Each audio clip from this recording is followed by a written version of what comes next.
welcome back to another episode of All the Talk, All the Sports. I'm your host, Gary Wenzel, and today we will be doing episode 4 of 6 on ranking college basketball teams based on the conference. Today we have the Big 12. We will be ranking the Big 12 basketball teams from the 2019-2020 season. The Big 12, such an interesting conference when it comes to basketball. One of the main things I'm going to point out later on in the episode when we finally get discussing it is that point exactly. The Big 12 is not the shortest, but the conference with the least amount of teams in their conference. There is only 10 Big 12 basketball teams. Every other conference that I will be ranking has a lot more basketball teams in their conference. So this will be a bit of a shorter episode coming at you today. So without further ado, let's get right into On This Day in Sports History segment.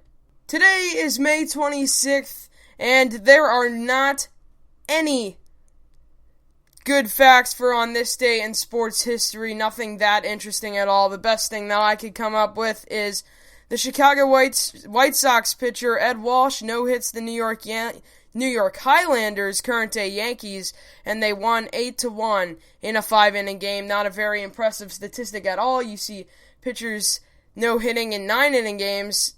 Presently, that's really big news. This took place in 1907. That is the most interesting fact on this day in sports history. So without further ado, let's get right into ranking the Big 12 basketball teams. Like I said before, there are 10 Big 12 basketball teams, 10 total teams in the Big 12, so we got a shorter episode today. The one thing I do like about the Big 12 is their basketball is so competitive. When you look around the college basketball world, you see a lot of the Big 12 teams. When you look at the scores just pick a random day in January, a random Saturday, you're going to see teams knocking off teams you would not expect that team to beat. So Big 12, very competitive with their basketball. They only have about 2 standout basketball teams. The rest are average, and they have 2 not very good basketball teams. So let's get right into the rankings. Coming in at number 10 is the Kansas State Wildcats. They usually hang around with a lot of basketball teams. Their win and loss record did not show for it this year. They're known to beat Kansas in the Allen Fieldhouse in Lawrence, Kansas. But in the Little Apple, Manhattan, Kansas State did not have a good season. Usually not too bad of a basketball team here, but this year, very bad. 3-15 Big 12 record and 11-21 overall record. So moving up the list to number 9, Coming out of Ames, Iowa, we have the Iowa State Cyclones. They went 5-13 in Big 12 play and 12-20 in overall play. They had some very good Big 12 wins. Like I went back to the point before, these teams just compete with each other. So those were the 2 teams that were just bottom of the barrel. Everyone else from here on up is average, and then once we get to the top 2, those are elite teams in the country and in the Big 12 Conference. So let's move on to the list. To number 8, we have the TCU Horned Frogs out of Fort Worth, Texas. TCU, not a terrible basketball team, average. They went 7-11 in Big 12 play and 16-16 overall, 500.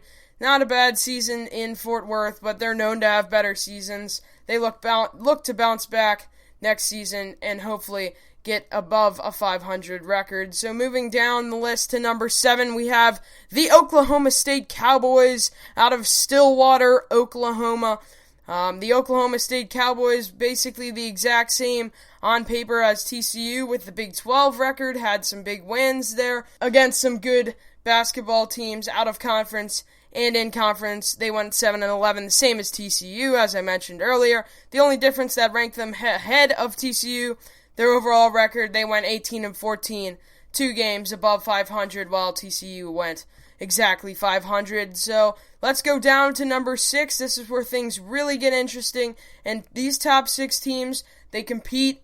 Everyone's beating each other. These are the top 6 teams. I would have every one of these 6 teams in the NCAA March Madness tournament. So at number 6, comes the Texas Tech Red Raiders out of Lubbock, Texas. Texas Tech had a really good season this year on Red Raider standards for basketball. They went 9-9 in conference play and 18-13 in overall play. They beat some really good teams. Like I keep mentioning how these teams just compete. They beat each other. It's Big 12's fun to watch in basketball. So moving down the list to number 5, we have the Oklahoma Sooners out of Norman, Oklahoma. They went 9-9 as well in Big 12 play and 19-12 in overall play. Really good season for Oklahoma, not known for their basketball program, so really good season on Sooner standards. Keep moving down the list. We go to the top 4 now. This is where things really get interesting. We got the Texas Longhorns coming in at number 4. They went 9-9 in the Big 12 play as well, and 19-12 in overall play, exactly the same as Oklahoma. Good season, good fan base there in Austin, Texas. They're on the uprise with that program. Look for them to be a potential runner for Sweet 16, Elite 8 basketball in the next 3 years. So moving into the top 3, we now have at number 3 the West Virginia Mountaineers out of Morgantown, West Virginia. I'm not really 100% sure why West Virginia's in the Big 12. I've always wondered that myself. Definitely going to discuss that on a Big 12 football episode. Not even close to where the rest of these teams are. So as you can imagine, their away record would not show for it. Lots of travel. They went 2-7 away. 9-9 Big 12 record and 21-10 overall record. Really good program there in West Virginia. A lot of potential. They lost a lot of older guys this year. They started fresh. Usually always a good basketball team there in West Virginia. Look for them to be on the uprise. So coming in at number 2, where I said we have the most elite basketball teams, I could see either one of these teams in the Final Four and the Elite 8 for sure. Number 2, though, I have to give it to the Baylor Bears out of Waco, Texas. They went 15-3 on their Big 12 season, way better than the previous team. Number 3, 9-9. That's where we get these 2 elite teams here. They also went 26-4 in their overall record. Outstanding season for the Baylor Bears. Really good football team, really good basketball team, turning into an athletic college down there at Baylor. Things are turning around in Waco, Texas. So number 1, as you all can guess, the Kansas Jayhawks out of Lawrence, Kansas. Such a great basketball team forever. Always been at the top of the Big 12, always been at the top of the country. They went 17-1 in Big 12 play and 28-3 overall. This team was definitely going to go to the Final Four, if not win a national title. So with that, we'll wrap up our ranking the Big 12 basketball teams for this episode. Like I said before, a little bit of a shorter episode here, not too many teams to talk about. So that concludes episode number 4 of 6. We have the Pac-12 and the Big East to rank next, and then that will wrap up this series of ranking college basketball teams by conference.